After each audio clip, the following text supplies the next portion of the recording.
I want to talk for a couple minutes about women and leadership, particularly on the international stage, because I have, over the years, spent time as a woman leader, as a leader, as a Peace Corps leader. And for me, what does that look like? First and foremost, for me, to be a woman leader, I need to think about where am I? Who am I with? What is the culture? What are the traditions? How do other people see leaders from the United States, and particularly women leaders? And so the rule number one that I learned is that I think of myself as a leader, not a woman leader. And as I am me and myself as a leader, I watch that people, we come together and we make it work because my job was to be part of Peace Corps, not tell them about being a woman or a woman leader. Let me give a couple of examples. When I was in Mauritania and we were driving across the country, the Peace Corps staff and myself, and we were in a village and we were having a dinner with Peace Corps volunteers. It's now 10 o'clock at night, middle of the Sahara Desert. No electricity, nothing. Well, the staff person said to me, guess what? The Minister of Education is just down the street in this tiny hotel visiting his family. And he asked if you could come and meet with him for a few minutes. And the staff person said, hey, look, we're off hours. He might even be wearing jeans rather than his regular special clothes. And so don't worry, no scarf, nothing. Here you are. We're just going to get together. So I said, sure. Well, as the car pulled up and I got out and I started walking, I turned back to the Peace Corps staff person, Ahmed, and I said, I'll feel more comfortable if I put on a scarf. And he said, you don't need to. And I said, yeah, I'll feel a little more comfortable if I do. So I went back to the car and I put on a scarf and we went in and, there was the minister and looking very casual. And I was pulling up my leftover French and a little bit of my leftover Arabic, and he was pulling up his leftover English. But over that hour, we were able to actually converse quite well and had a wonderful time and reconfirmed Peace Corps. Well, the next morning, Ahmed came up to me and he said, did you hear what the minister said? And I laughed and I said, I wouldn't have understood it anyway, but no, I didn't hear. And he said, she wore a scarf. I know she didn't need to wear a scarf, but it showed such respect for our society and our beliefs for her to voluntarily wear a scarf. Tell her I thank her for wearing a scarf. That has stayed with me so long in understanding that I didn't compromise who I was as a woman or a leader, but by showing respect for the country and for the traditions, that in effect, I think I had more power as a Peace Corps than I would have if I had not worn my scarf.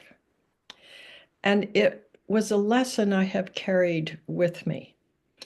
Also, when I, as a leader, am meeting with other leaders, particularly internationally, I look for what's interesting to them. What are the little tidbits? How do you have your staff or others help research?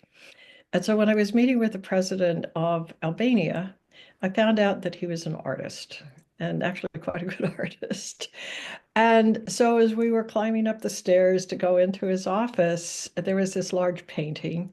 And so I turned to him and I asked him, by any chance, is that yours? And he goes, oh my heavens, yes. And so we stood and stared at the painting, and he walked through his process of painting it and how important that was to him. Well, already we had now become friends. I walked into his office and discovered that he had paintings all over his walls. And on his desk was a pile of paintbrushes and paints and paper. So we probably spent an hour and a half, 2 hours talking about what his interests were, my interests. We also talked about Peace Corps, obviously.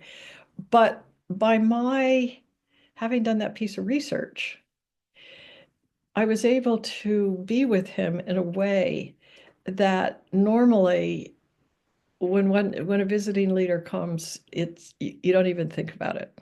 So it's important, again, first and foremost, what is the purpose of my being there as a leader?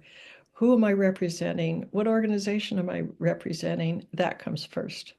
Second, I think about how can I find tidbits that personalize this meeting in some way. I work very hard in a leadership role to make the other people feel comfortable.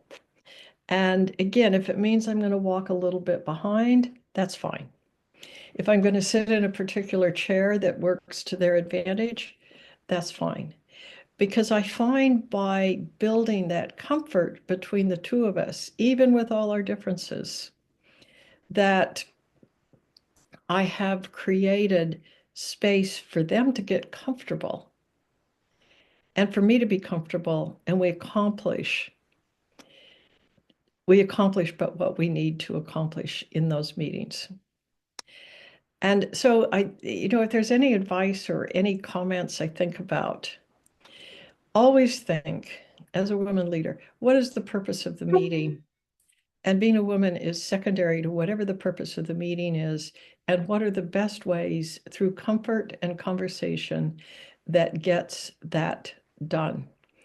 And I have found that indirectly and over time, that's where the respect for the woman comes in, because I was respectful for whomever that leader was, almost always a man. And I am grateful for the experiences I've had as a women leader and as Peace Corps director. And I appreciate all that I have been given. But in all that I have been given, the trick for me is always, how do you give it away? And how does it belong to the group? And how does credit belong to the group? And how do you make the other person, particularly the other leader, feel comfortable in his or her role? So I am excited about Women's History Month. I am so glad we get to honor women leaders, and we can get a lot done.